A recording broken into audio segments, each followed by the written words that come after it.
Ketika seorang gembala menjadi gembala palsu, dia tanpa sadar atau sadar, dia sedang membuat permusuhan dengan Allah sendiri. Ini menakutkan sekali. Jadi barang siapa orang-orang yang memakai nama Tuhan, memakai nama gembala, atau fungsi sebagai gembala dan mengeksploitasi domba, Tuhan menjadi lawan, saudara. Dan ini yang kita harus aminkan. Kenapa? Karena memang kita tahu penyesatan begitu banyak terjadi zaman ini. Ada hamba-hamba Tuhan yang menceritakan kebutuhan hidupnya di atas mimbar. Dia cerita aja tinggal, oh ya kemarin pelayanan mobil rusak, saudara. Apa maksudnya, saudara? Ceritakan ini, saudara. Mogok di jalan. Memang mobil saya udah 15 tahun, misal, saudara. Jadi maksudnya apa, saudara? Maksudnya adalah memakai mimbar untuk menceritakan supaya jemaat itu belikan mobil baru, misalnya, saudara. Atau rumah saya bocor, dan seterusnya, saudara. Itu bisa terjadi dimanapun, saudara. Dan ini adalah hanya inspirasi iblis saja yang memakai orang itu untuk menceritakan hal ini, sehingga yang terjadi bukan jadi berkat, tetapi jadi kutuk bagi jemaat, saudara. Coba ya, kalau ini terus yang dilakukan, padahal dia tidak pernah betul-betul menggembalakan domba-domba milik Tuhan. Yang terjadi adalah dia seperti ayat pertama sampai ayat yang ke-6 tadi, saudara. Dia ambil susunya, bulunya, dagingnya diambil semua, tapi yang luka tidak dibalut, yang hilang tidak dicari, saudara. Dan hanya menyibukkan diri dengan profesi gembala yang adalah propaganda. Jadi yang terjadi adalah hamba-hamba Tuhan mungkin fokus hanya kepada mimbar, saudara. Iya jelas saja ya, kalau dia hanya fokus kepada firman, ya firmannya makin lama makin keren, betul kan saudara? Namanya orang studi, pasti ada sesuatu yang makin improve. Tetapi kalau dia lakukan ini 24 jam kali 7, ini ekstrim, maksudnya contoh ekstrim, dan dia mengabaikan semua tugas-tugas pengembalaan, kita sudah tahu apa yang terjadi di sini. Ini ekstrim, sehingga yang terjadi adalah domba-domba gembalaan Tuhan itu semua lelah dan tidak bergembala, saudara. Jadi ini yang bisa terjadi. Kenapa ya?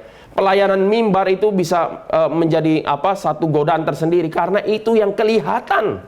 Itu yang kelihatan, yang dipuji-puji. Pelayanan kepada orang sakit, kepada orang yang banyak pergumulan, tidak terlalu kelihatan, saudara. Dan oleh sebab itu ya, pelayanan kita di hadapan Tuhan, kita bukan hanya gembala, bukan hamba Tuhan, tapi kita ini juga adalah orang-orang yang dipanggil oleh Tuhan. Ketika Tuhan Yesus memanggil Petrus ya, kamu mengasihi aku? Jawabannya Tuhan Yesus apa? Gembalakanlah domba-dombaku, saudara. Gembalakanlah domba-dombaku. Itu berarti kita semua punya satu tugas, memperhatikan jemaat yang lain yang dalam kesesakan, saudara. Memperhatikan mereka yang mungkin hati hancur, entah karena masalah apa, saudara. Apalagi dalam masa pandemi seperti ini, begitu banyak orang yang banyak kesulitan. Tidak pandemi aja banyak, apalagi dalam keadaan pandemi, lebih banyak lagi pergumulan. Dan bagaimana dengan keadaan kita hari ini, saudara? Apakah kita menggembalakan satu dengan yang lain? Apakah kita boleh menguatkan satu dengan yang lain? Bergumul bersama-sama di hadapan Tuhan? Atau kita biarkan saja mereka sendiri, saudara? Yang susah kita biarkan, kita ignore. Kita anggap mereka, bisalah kamu jangan minta dilayani. Kita dipanggil untuk melayani, bukan melayani. Kita dipanggil untuk melayani, bukan dilayani, saudara. Ini kalimat-kalimat klise yang tidak ada dasar, saudara. Tidak ada dasar yang utuh maksudnya. Tentu kita dipanggil melayani, tapi kita juga dilayani, dan melayani itu saling timbal balik, saudara. Jadi balik lagi di dalam bagian ini. Ketika gembala itu menjadi gembala palsu, Tuhan menjadi lawan. Dan di sini kita melihat bahwa ini adalah konsep Allah menjadi hakim. Dia sebagai raja dan mengambil satu keputusan akan melawan mereka.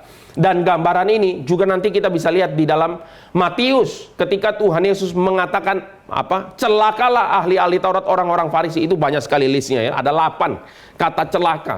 Biasanya 7 itu udah menggambarkan kesempurnaan ya.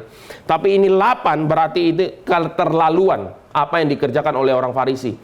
Dan menarik, saudara, Tuhan Yesus keras kepada siapa? Tuhan Yesus tidak pernah keras kepada orang berdosa loh.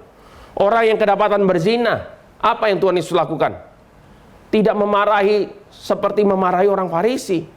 Ketika Tuhan Yesus berhadapan dengan hamba-hamba Tuhan palsu, kalimatnya keras sekali, saudara. Oleh sebab itu, saudara, inilah satu bagian yang kita boleh lihat ya.